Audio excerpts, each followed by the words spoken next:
All right. So, Brandi, can you kind of tell us about your transplant journey and I guess the moment whenever you found out you would need a transplant and kind of, I guess, afterwards just going through that process of getting one?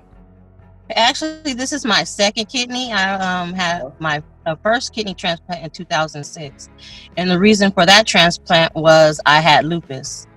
So I Okay. had Okay. that kidney for a good amount of years, and then I end up getting a fungal infection that comes from the droppings of bats and birds called histoplasmosis.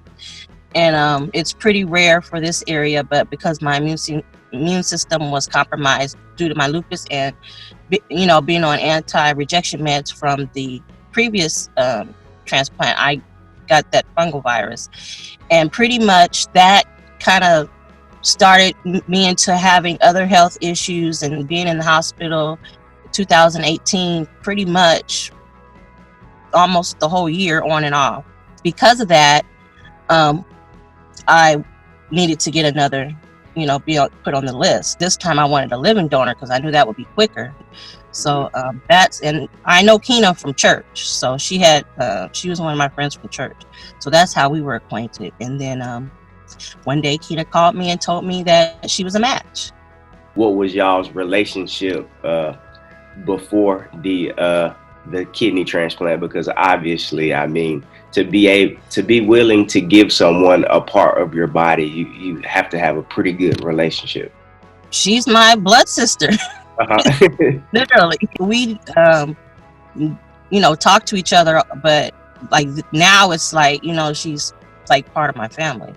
What would you say to someone that's considering being a living donor?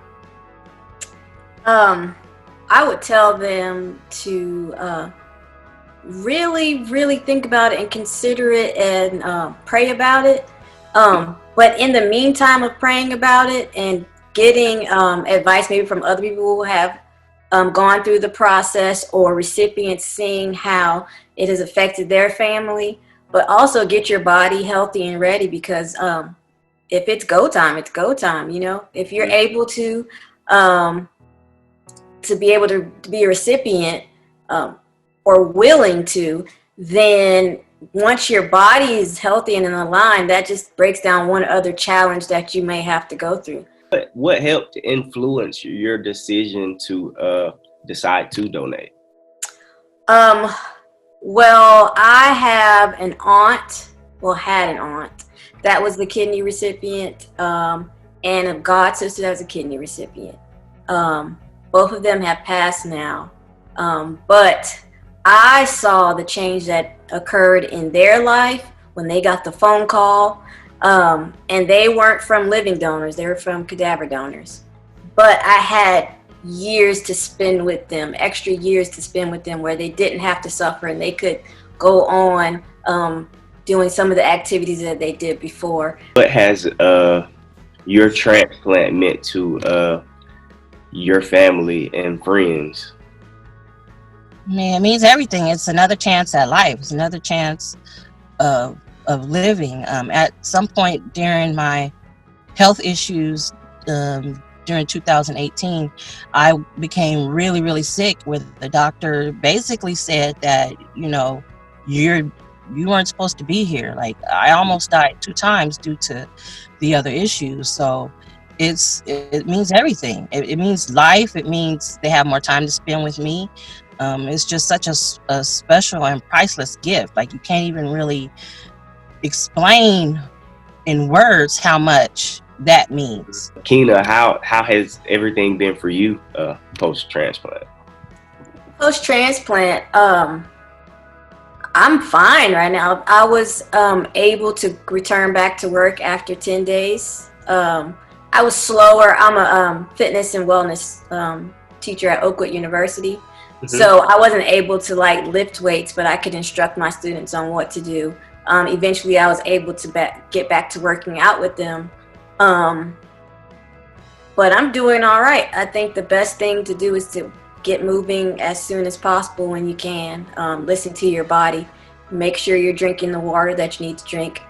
Other than that, my life hasn't changed that much. I mean, except I've gained a sister, but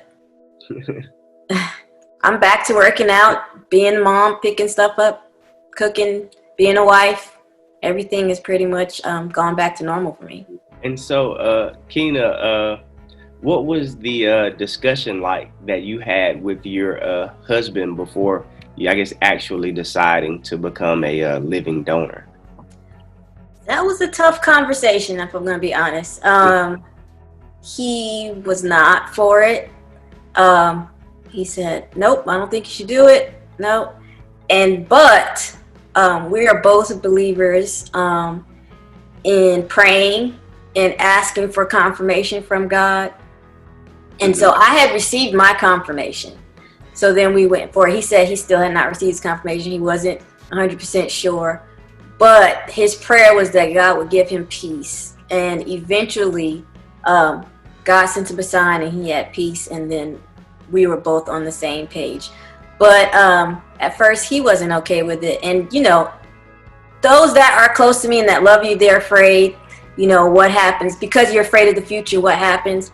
But I was sure in that God had given me this sign and to move forward. He has my future in his hands. What would you say to someone who is thinking about registering to be it's like an organ donor, eye donor, or a tissue donor? Like I said, it's a priceless gift. It's something that you know you can do to help your neighbor, your friend, your family member. It's everything to that family and everything to that person. It's one of the best gifts that you can give.